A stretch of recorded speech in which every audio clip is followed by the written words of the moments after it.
Hey guys, it's Tony here from Nothing But Custom. So we're releasing a new product. We have just finished making it. This is our first set, so it's kind of like a prototype. It is going to be on our site soon, and we'll have product photos of them installed soon.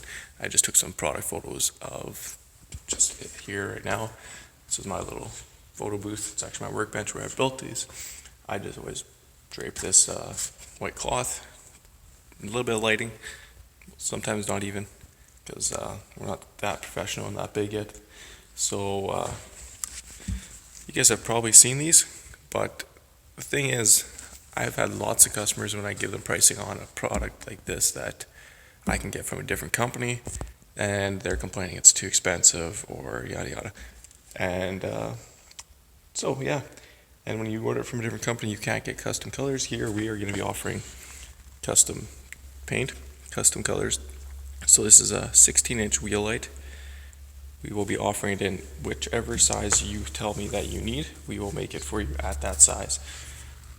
So this customer wanted lime green, so that's what we did for him. So here's a little shoot of what those look like in action.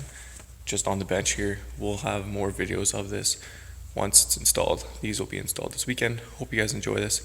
If you guys are wanting these, go to our Instagram and DM us, because I get lots of emails that are not from customers. My emails is more so for invoices that I get sent and stuff like that. So this is a little bit of vlog style because I don't have a cameraman here right now. I'm the only guy at the shop today, or right now at least. So I just want to quickly shoot this, get this out there, let you guys know that this product will be available soon on our site. Right now it is just pre-orders via DM or whatever it is that you do to get me to know that you want a set pre-ordered. We will be asking for payment, but they are going to be cheaper if you pre-order them now than if you order them once they're on the site. So thanks, and enjoy this little clip.